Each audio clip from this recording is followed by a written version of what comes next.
سلام، روزتون بخیر باشه. امیدوارم که حالتون خوب باشه. دو تا نکته تو شروع جلسه فکر میکنم هفتممون باشه بهتون بگم. یکی این که امروز سیستم موزیک نداریم.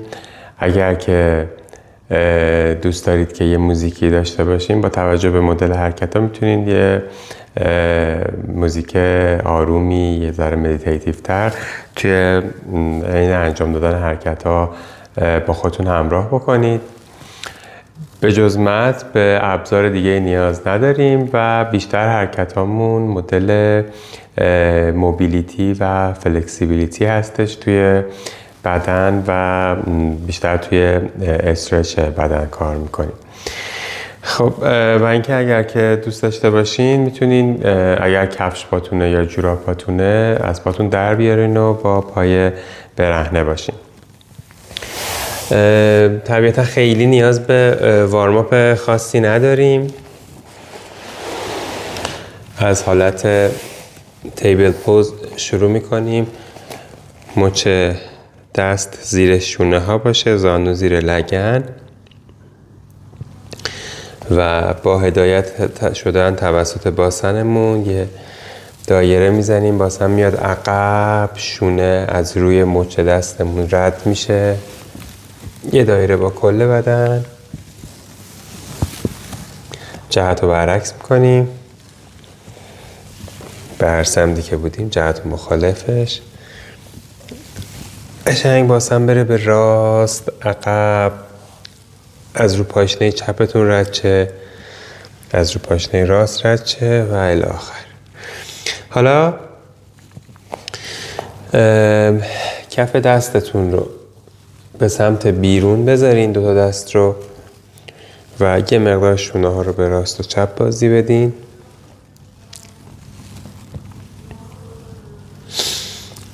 خوبه. دوباره در حالت نرمال قرارشون بدین. تو حالت چاتورانگا یا پلنک روی کف دست قرار بگیرید، یا زانوهاتون رو بزنید روی زمین، یا اگر که بالا راحت هستین آروم آروم آهسته میخوایم بیایم به سمت زمین. سرمون رو میاریم بالا، روی رون رو به سمت زمین فشار میدیم.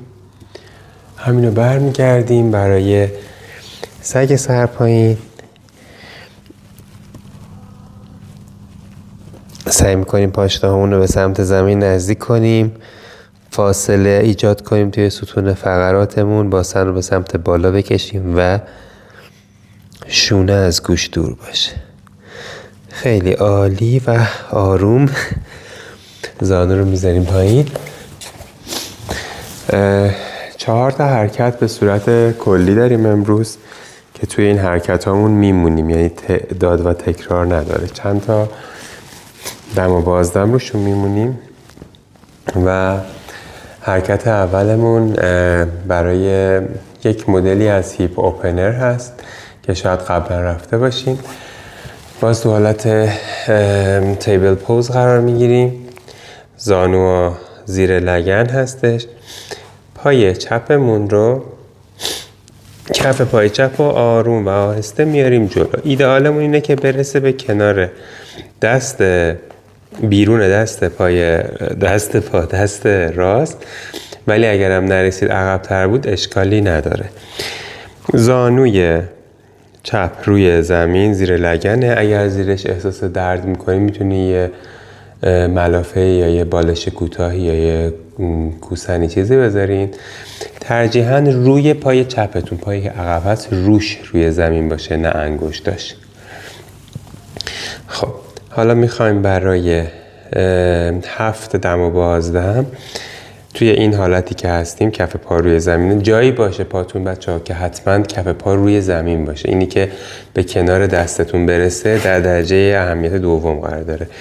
نکته اول اینه که کف پاتون کامل روی زمین باشه، یعنی رو نوک پنجه یا پاشنه نباشین.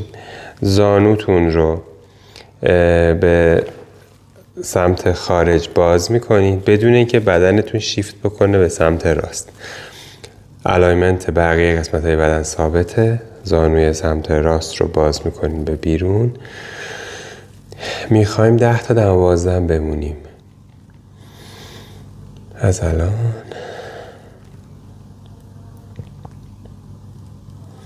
اگر که براتون کشش کمه میتونین بیان روی آرنج دستتون.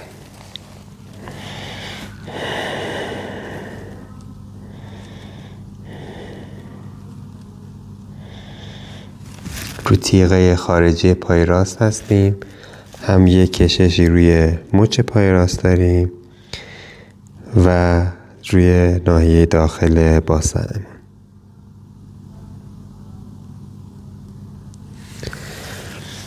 عالی. برمیگردیم میایم بالا. کوچولو کوچولو قدم میزنیم به سمت عقب. جای پاها رو عوض میکنیم. یک بار دیگه، این بار با پای چپ این کار رو انجام میدیم. کف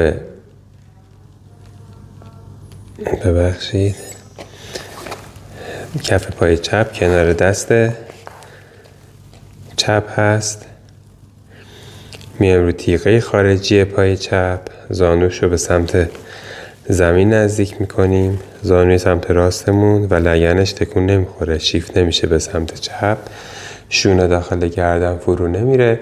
اگر اینجا کشش برامون خوبه همینجا میمونیم، ولی اگر که کمه یا در طول حرکت تیم عادی شد میتونیم کم کم بیام به سمت زمین آرنجمون رو بذاریم روی زمین، یا حتی سرمون، یا حتی اگر که براتون مقدور بود پیشونیتون. 10 تا دم بازدم هم توی این حرکت باقی میمونیم.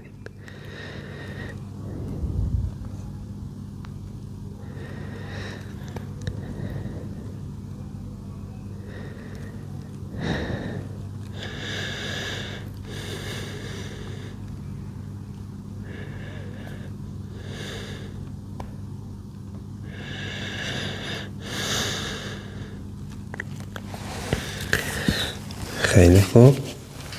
آروم بیاین از حرکت خارج بشین. حرکت بعدیمون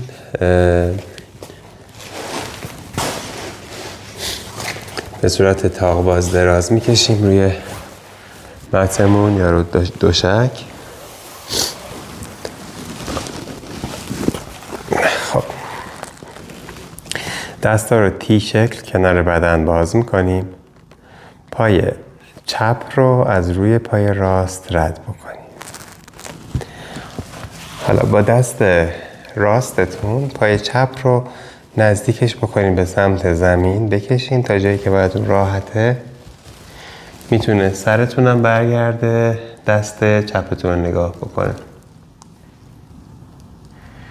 اجازه بدین که باستن پای چپتون، سمت چپتون رها بکنه خودشو به سمت کششی که دست راست داره روش ایجاد میکنه.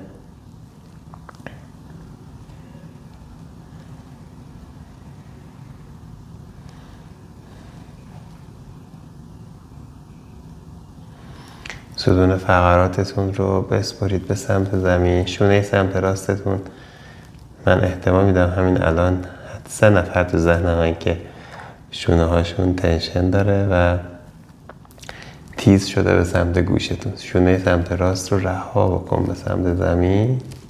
حتی اگه خواستی میتونی آرنج دست راست رو بذاری روی زمین که فشار کمتر بشه.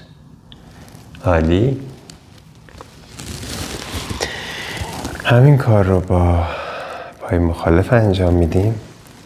پای راست رو از روی پای چپ رد میکنیم. دست چپمون رو میاریم بیرون پای راست. سر و گردن اگر که مشکلی نداره میاد به سمت، نگاه میکنه به سمت دست راست. حتی فیله های خارجی سمت چپ گردنمون هم یه مقداری کشیده میشه.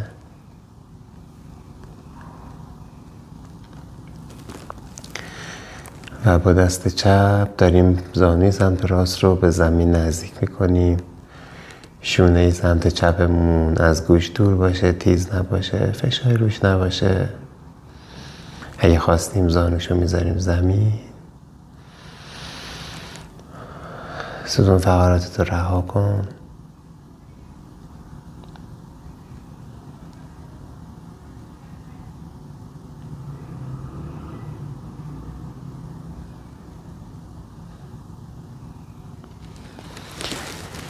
خیلی خوب، آروم برگردیم،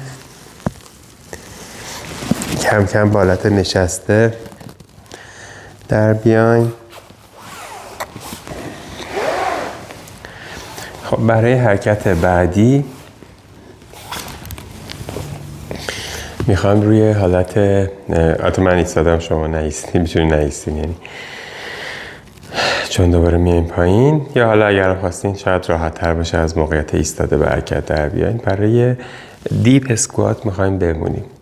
بچه این حرکت اگر که میدونید زانوتون درد داره یا در طول حرکت احساس کردین درد گرفت، کامپرومایز نکنین، از حرکت خارج چین و با یک تکیهگاه میتونین دوباره این حرکت رو به خودتون نزدیک بکنین و حرکت رو برین. تکیهگاه یعنی که مثلا جلوی پشت مبلتون قرار بگیرین یا یه صندلی بذارین، یا اینی که مثلا همینجا روبروی دیوار باشین، دستتون رو بگیرین به دیوار. حالا این فاصله من یکم زیاد بود. حرکت توی دیپ اسکوات میخوایم بمونیم پایین و باسن رو بسپاریم به سمت زمین. کف پاها 11 موازی هم دیگه، یک کوچولو اگه رفت به سمت بیرون اشکال نداره، ولی کامل باید کف پامون رو زمین باشه. میزان پایین رفتنمون در اولویت دومه. اصلی اینه که کل کف پامون روی زمین باشه. میایم پایین و میخوایم توی این حالت بمونیم. اگر که نتونستین بمونین اینجا، میتونین دستتون رو روی زمین بذارین، یه مقدار از دست کمک بگیرید، یا اینکه همون حالتی که گفتم از صندلی استفاده بکنید. 10 تا دم بازدم ادامه میدیم.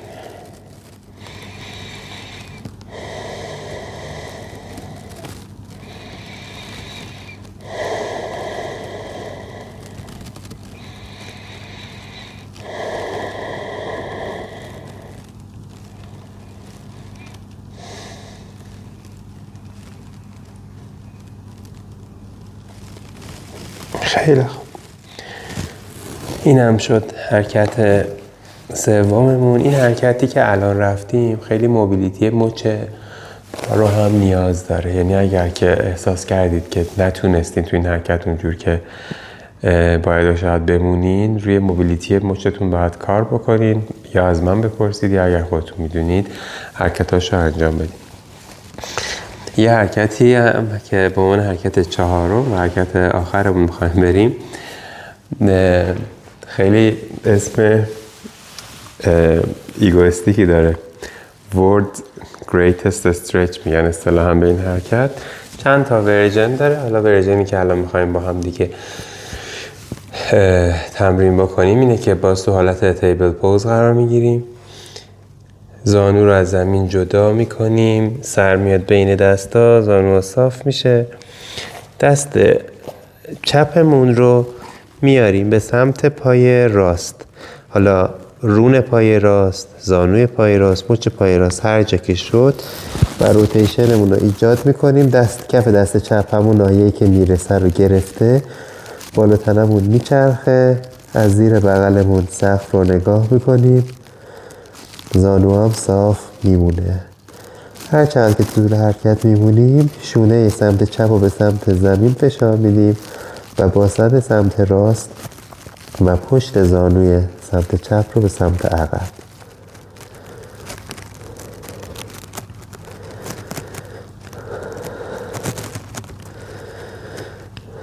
باسن نیفته. عالی.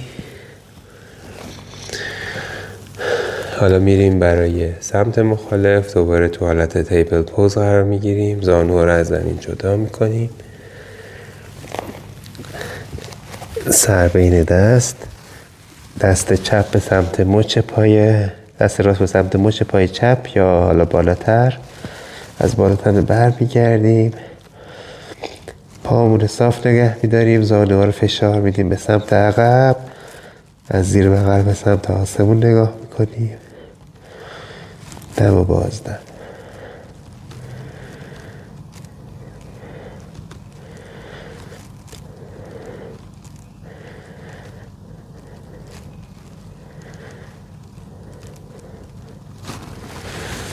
عالی. برگردید بالا تیبل پوز. یه اتفاق خیلی جالبی که افتاد، من برنامه جلساتی رو که خواهیم داشت رو از قبل تهیه کردم، ولی حالا به مرور بر اساس فیدبک ها و کامنت هایی که شما بهم میدین یه تغییراتی رو حالا یا یه چیزی رو تغییر میدم یا یه حرکت هایی رو اضافه میکنم.